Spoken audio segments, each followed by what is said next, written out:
Section 1, Unit 3, Workplace Skills. This unit discusses the personal and technical skills commonly needed for success in machining careers and provides some job-seeking suggestions that could help someone fit the job that is a good fit. Personal skills. Personal skills are largely part of an individual's personality or natural ability, but they can be honed or improved with practice. Mechanical aptitude is a combined mental and physical skill. It refers to the ability to visualize and understand the basic laws of how things work and move.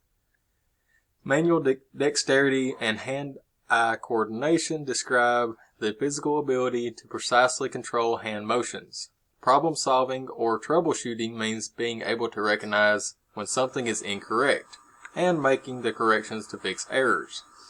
Focus and concentration with attention to detail. To become successful in the machining industry, the machine tool professional must have a high level of concentration as well as an eye for detail. Persistence and patience. Machine tool professionals must have the mindset to stay on task until projects are complete. They also must take the time and precautions to make sure that work is done correctly. Personal responsibility and reliability.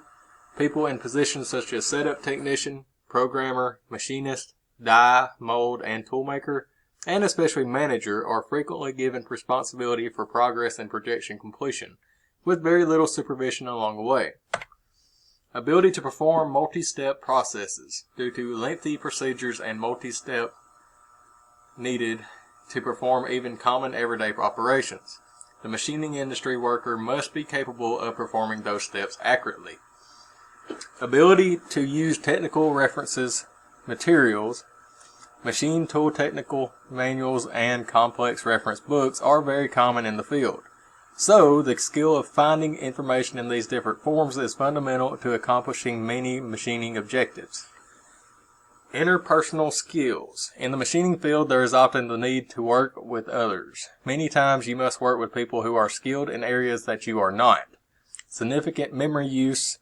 There is an incredibly large amount of information required to perform machining operations and become highly skilled and successful in the field. Technical skills. Technical skills are those that can be learned and improved with practice. Ability to interpret engineering drawings.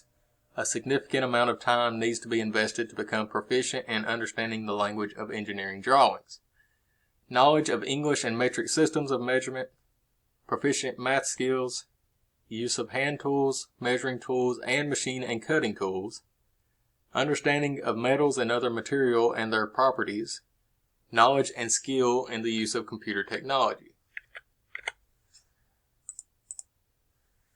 Training opportunities and methods.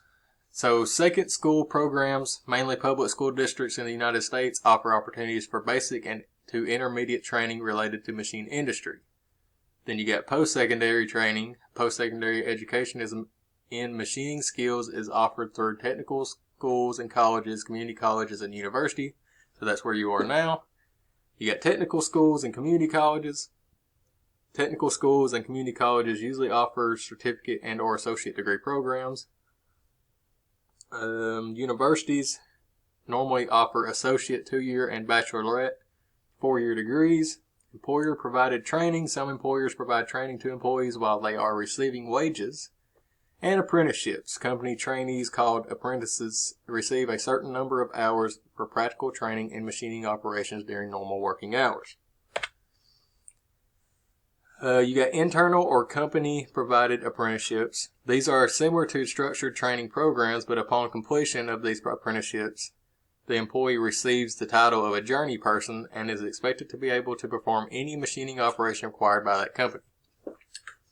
And you got state or nationally recognized apprenticeships. These apprenticeships are more formal programs that combine theoretical and practical education for a person while the person is employed in the machining industry. NIMS, the National Institute of Metalworking Skills, is an organization that plays a vital role in training for the machining industry. NIMS has established national benchmarks or standards for performance and knowledge related to several different areas of the machining industry. Many educational institutions and machining companies across the United States offer opportunities for individuals to earn certifications in those areas. The certifications are competency-based, which means a person will gain certification only if rigid standards of performance are met. We actually do have NIMS here. Alright, career plan. The purpose of a career plan is to help you pursue a career path that will give you satisfaction, not frustration. Resume. Everyone should have a resume to show skills and education that are relevant to their chosen career fields. It is best to limit your resume to 1 or 2 pages. Personal information across the top of your resume. Write name, address, phone number, and possibly email address. Career objective. A career objective is a short statement about your career goal, skills and work experience. List your abilities. Start with those that are directly related to the job, then list additional skills that might set you apart from other candidates for the job. Education. If you have formal education related to the job you are applying for, list that information. Then other. List any special awards or certifications that you have earned that are not related to the previous topics. And then references are people you know who can provide positive information about your abilities. And a cover letter introduces you to a prospective employer. So career portfolio. A career portfolio is more visual summary of your experience and achievements. Anything that showcases your achievements and sets you apart from other job candidates can be placed in your portfolio. Alright, interviewing. So pre-interview, dress in a neat and professional manner. Do not wear any revealing or offensive clothing. Allow plenty of time. Arrive 15 minutes early. So then you interview.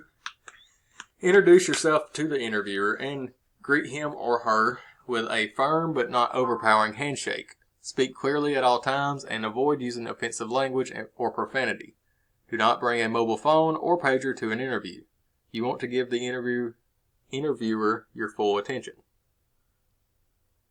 Post-interview, write a thank you letter to the interviewer within a few days after the interview. Thank him or her for taking the time to meet with you. Refer back to what you discussed during the interview and mention why you feel you would be a good fit for the position.